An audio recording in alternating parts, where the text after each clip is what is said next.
crooked Joe Biden wouldn't have come in because we had a very tough policy on, especially the criminals. We were watching them all. We had the safest border in the history of our country. Now we have the worst border in the history of the world. We mourn the terrible loss, and we send our love to Lakin's family. I spoke with the mother and the father. The devastation is just like incredible. What can you say? You know, it's hard to talk to people. They've just been devastated. The thing that the person, the element of life that they love the most was just taken away from them. Taken away. Maybe in heaven they meet again. Maybe in heaven. But other than that, there's no hope of ever seeing her again. And she was beautiful. The mother said, oh, she was such a good student. She was the best nurse in her class. She was going to be a great nurse. I said, I know. So devastating. Had the funeral, and it's just, they can never be the same. Just last month in suburban Maryland, outside Washington, D.C., a 2-year-old boy was out walking with his mother in a public park when they were caught in the crossfire of a gun battle between two vicious thugs. That 2-year-old boy was struck. A bullet struck him in a very bad location. The illegal alien migrant charged with his murder had been previously arrested multiple times by different police forces and released every time under Montgomery County, Maryland sanctuary law, very liberal laws in Montgomery County, as you probably know. His murder is blood in the hands of Joe Biden and every Democrat who fought to preserve sanctuary cities. They're very dangerous. They're very bad. Very bad. In Washington, D.C. last month, 3 Metropolitan Police officers were savagely shot and gravely wounded by an illegal alien barricaded in an apartment, shot him and just surprise attack.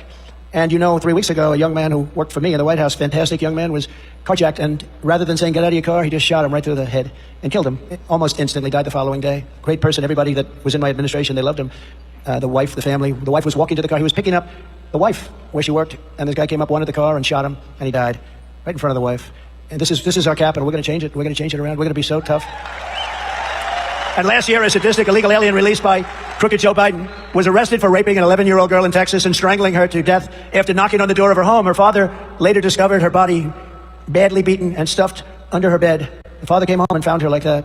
No one more innocent. We're not going to have one more innocent American life. We can't let this go on. Migrant crime is going to be at a level that we've never seen crime before. We have bad crime, but now you can add this to it. They've let 15 million people, I'll tell you, that's what I think the number is, and I think it's going to be 18 million by the time we get the worst president in our history out of office. This is why a central question in this election is whether the foreign armies of Joe Biden is smuggled across our border. He's letting armies of people come in. Military age. They smuggle them across our border. They walk into our border. They don't even have to smuggle anymore. For a while they were smuggling. Now they're not smuggling. They just walk across and do whatever they want. We are not going to allow them to stay in our country. We don't want to see what's going on. Why is it? We're going to get them out. We're going to take them out, get out and go home. But if we have to, we're going to get them home. Or we're going to have to do worse than that. I don't want to fill up our prisons. I don't want to fill up our prisons. You know, our prisons are already full with other people's prisoners. You have to see, the prison population all over the world is at the lowest point it's been in many decades because they're dumping their prisoners into our country. Doesn't this stupid guy understand this? And it makes sense. It makes so much sense. If I were running Guatemala, Honduras, El Salvador, Mexico, or the Congo, or any country, Brazil, a lot coming in from Brazil, a lot coming in from Venezuela, nothing more expensive than storing a prisoner in a jail for 60 years. But of course, they don't spend quite as much as us. They spend very little. When you go in those jails, it's the worst that you can imagine.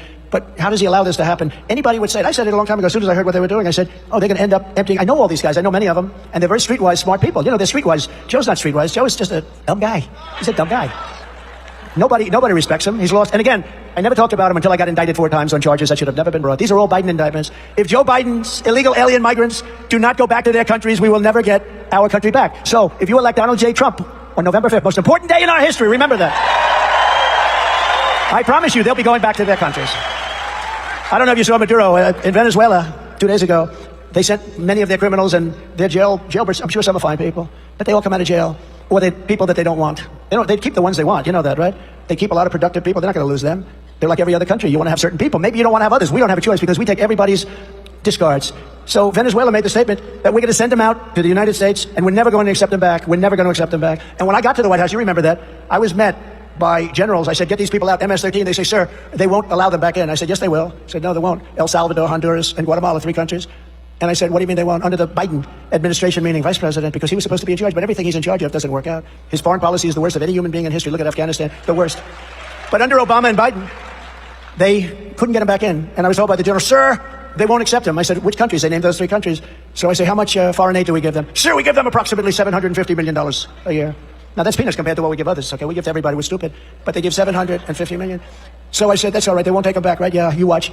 I immediately cut off all funds going to those 3 countries. The next day, almost simultaneously, but separate, I got calls from the presidents of those 3 countries. Sir, I understand there's a misunderstanding. I said, yeah, you won't take the people back that you sent over to us, because they send them, don't, you know, the caravans, they put the people in there. Murderers, drug dealers.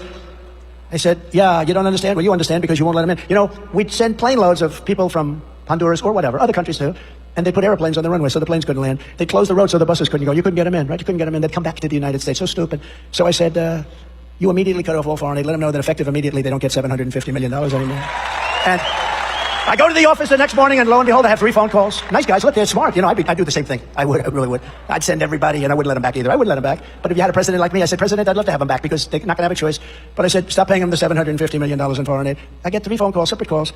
Sir, there seems to be a misunderstanding. I said, yeah, we're not paying any more foreign aid. Why? Because you won't take back the people that you illegally sent into our country. They said, sir, we would be happy to take them back. Nobody ever told us. You know, this has gone on for 10 years, by the way. We didn't know about this particular problem, sir. We would be honored to have MS-13 brought back into our country. We love them very much. They are fine people. They are fine people. We would love to have them back in our country.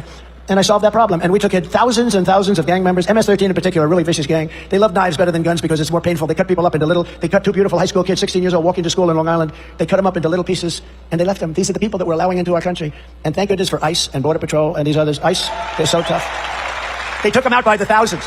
You know, ICE will look at a gang of real tough cookies, and they'll go in there and they go in swinging. You know, a lot of these people don't know that. They think, oh, let's be very nice and gentle. They don't understand that. And ICE will go in swinging, and you'll see for about 2 minutes fist flying, and then they get up and they grab these guys and they put them in a paddy wagon, they get them out, and we take them out of the country. And we got to respect that. These are great American patriots. They're tough cookies too, because I know some men in the front row and they're tough guys. They're not going to do that job. I guarantee your husband's not doing that job.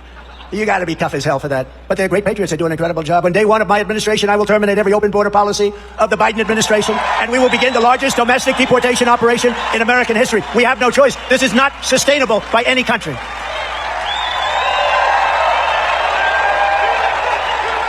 It's no wonder Joe Biden and his thugs are so desperate to stop us. They know that we, by the way, MAGA, make America great again. The greatest movement in the history of our country. And they say, always trying to demean, well, MAGA really represents 48% of the Republican Party. No, it represents 96% and maybe 100%. We're getting rid of the Romneys of the world. We want to get Romneys and those out. But they know that we are the only ones who can stop them. We're the only ones. This is the greatest movement in the history of our country, maybe in the history of any country. Even Argentina, they went MAGA. You know Argentina, great guy. He's a big Trump guy. He loves Trump. I love him because he loves Trump. When he called, I took his call. Anybody that loves me, I like them. But he's good. And he's a MAGA guy. But it's a slightly different form of MAGA. He is make Argentina great again. That's pretty good. I said, you can have that. And he is. He's doing a good job over there. He's cutting like hell. He's getting rid of a lot of waste and a lot of things, and I hope they do well, because it's a beautiful place. It's a beautiful country. But I think they really have a good head man right now. He's a tough guy. But that's why they're weaponizing law enforcement for high-level election interference, because they can't get elected otherwise. Who's going to get elected? How can you get elected with high interest rates, bad education, open borders, bad elections, horrible, fraudulent elections? You can only do it by cheating. That's the only way you get elected. Joe Biden goes after his political opponent. He's using that to go after his political opponent. And that does happen. Never in this country before, but that does happen. But it happens in banana republics and third world countries. Joe Biden and his fascists that control him are the real threat to democracy in this country. They are a big threat, and they are corrupt. They are a big threat. He is the one. You know, they have like the standard line, Donald Trump is a threat to democracy. Some advertising agency wrote that down. I'm not a threat. I'm the one that's ending the threat to democracy. Just yesterday, it was revealed that Crooked Joe's brother admitted under oath that Joe Biden personally received a massive check paid for with money that came directly from a Chinese energy company controlled by the Chinese Communist Party. Well, how about all the money that he's getting from Penn, University of Pennsylvania? I went there, the Wharton School of Finance. It's great. I went there. So Penn, they give them hundreds of millions of dollars, and Biden gets paid a lot of money by the Chinese. I'm glad that Republicans in Congress are going after the massive Biden crime, family corruption. I give them a lot of credit. In particular, they're going after Crooked Joe Biden, and I hope they keep doing it because he's illegally after me with the DOJ, in coordination with the district attorneys and attorney generals in the states. It's not just them. We have, as an example, Forney and her lover, Nathan Wade in Georgia, Letitia James, Judge Engoron and Merchant in New York State, Alvin Bragg, the DA, and his puppet master from the DOJ. Think of it. Biden put his top guy, one of his top guys at the DOJ, into the DA's office in Manhattan over bullshit. His name is Colangelo. And now he is essentially running the DA's office in Manhattan, and they go after me with state agencies and city agencies, but it's all run by the DOJ. It's crooked stuff, really. These are crooked people. Merrick Garland, Lisa Monaco, deranged Jack Smith, Judge Chutkin, Charles McGonigal, you know him, right? He was in charge of the Russia hoax for the FBI, Charles McGonigal. I know the name well. He was in charge of it, and they just arrested him because he received money from Russia. This can only happen to me. He's in charge of Russia. We're going to find it. We're going to get that Trump, that son of a bitch. We're going to get him. And they just got him for getting money from Russia. This is too much. And all the others in D.C., impossible for me. It's really impossible for me to get a fair trial in D.C., but that's okay. Don't worry. I don't know what's going to happen. I wrote out, it's all going to work out. We're going to come out so good. I'm more popular than I ever was because of these people. More popular. True. You know, we won twice. We won big in 2016, but we won much bigger with millions and millions more votes in 2020. It was a rigged election. The votes came in, then they added a lot of votes to it. You saw it. It was a totally rigged election. They know it too. The only thing they don't want people talking about that election. Even Fox is afraid to talk about it. They're all afraid to talk about it. They don't mind going after the people looking into the rigging and knowing what happened. But they never go after the people that rigged the election. The biggest single threat, and we're going to stop it because we have no choice as a country. They cheat, they're dirty players, and we're not going to let it happen anymore. We're not going to let it happen. They got away with something that has essentially destroyed our country. But remember, these are not legitimate indictments. These are crooked Joe Biden indictments of me, his political opponent. It's a continuation of the greatest witch hunt of all time, and we're not going to let them get away with it. We're going to, very simply, make America great again. We're not letting this happen. All of this is only happening because I'm running for president and leading big in all the polls. I mean, when the New York Times has its front page story tomorrow, you'll say it just came out, that Trump is killing this guy. They're not happy. I guess maybe they are happy. I mean, frankly, they did the best they've ever done 4 years of Trump. They were doing much better than they do right now. So I always said, all of the fake news, look at all those people back. Whoa, that's a lot of people. That's a lot of, whenever I talk about him, the red light starts going off, They said, get us off the air. He's going to say something bad about us. He's going to tell CNN that their ratings sink. But in a brand new poll just came out, the Emerson Hill poll of the general election, we're crushing Biden in every single one of the swing states. And in the Harvard-Harris poll also just came out, we're leading Crooked Joe by 6 points, which means a lot more. Because, when I'm leading by 6 points, I hate to say this, I shouldn't say it, it's a little embarrassing, but when they say, who are you voting for? When they say it's none of your business, or tougher words, they call it the FU word. When they use the FU word, because I would never say it because we have children in here, and we have very, very sensitive ears, so I don't want to say it. My wife hates it if I use foul language. She said, darling, you should not have used a bad word. But when they use that, somebody says, who did you vote for? And you say, it's none of your business, that means you voted for Trump. So they don't count it. See, right? She's nodding. Listen, you look like a smart one, don't you? With that black dress. The radical left Democrats rigged the presidential election of 2020, and we're not going to allow them to rig the presidential election of 2024.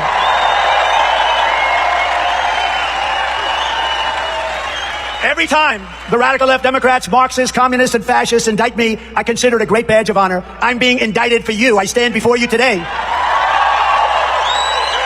Not only as your past and hopefully future president, because we're going to turn this country around fast, but as a proud political dissident. I am a dissident, and I'm proud, very proud of this country. We had the greatest economy in history. Think of it. We had the strongest border in history.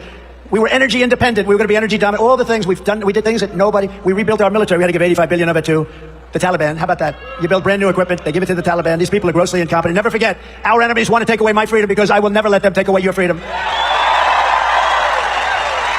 They want to silence me because I will never let them silence you. And in the end, they're not after me. They're after you. I just happen to be standing in their way. Thank you very much. So we're delighted to be joined by some great people tonight. Former governor of Virginia, Jim Gilmore, wherever you may be. Jim did a very good job. Did a very good job. Thank you. Good governor. Congressman Matt Gaetz and Ginger, his wife. Good man. Congresswoman, and by the way, somebody who's way up in the polls, Lauren Boebert. Hi, Lauren. Great, honey. Great. Republican National Committeeman Morton Blackwell. Thank you, Morton. Republican National Committeewoman Patty Lyman.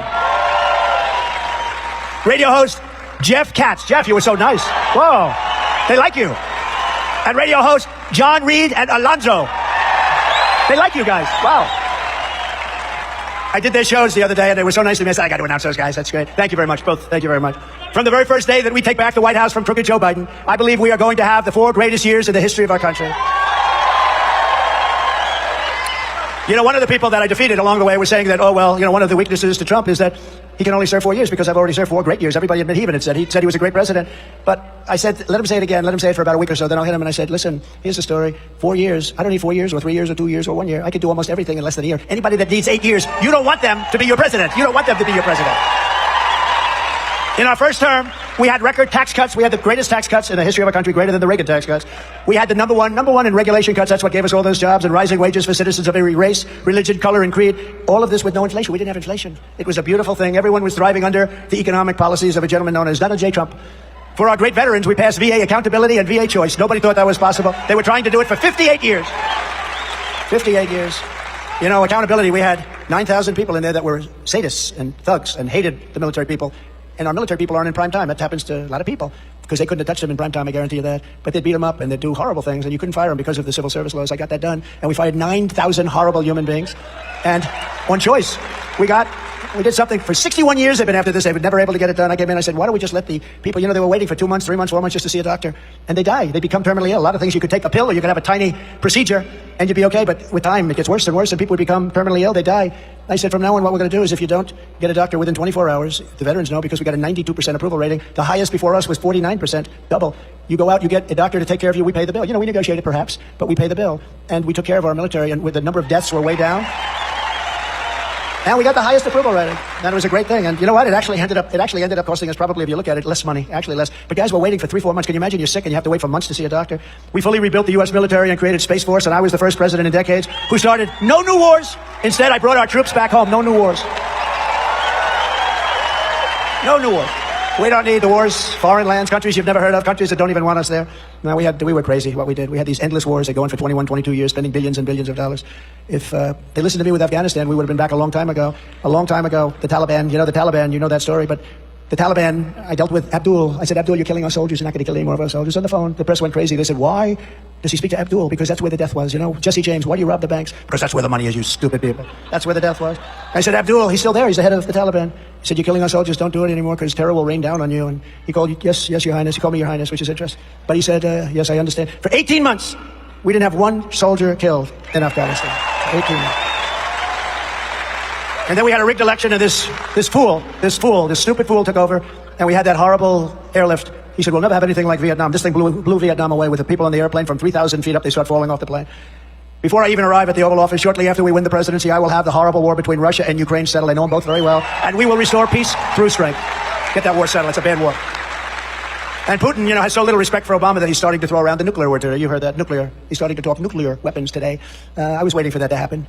But we have a fool as a president. He said, we will never leave until there is complete and total victory. We might be there for a long time. No, we have a fool. I'll get that thing settled. I know both men very well. Remember that Zelensky was the one I was talking to on the phone. And when they called him, they said, no, he was a perfect gentleman. Remember, they said I was threatening him, quid pro quo, well, bullshit. It was all made up. Then they heard, after they had given their whole case, they heard that the call was taped. I called the general. I say, any chance was my call to Zelensky taped? Yes, sir, it was. I said, you got to be kidding. This is too good. Bring it up.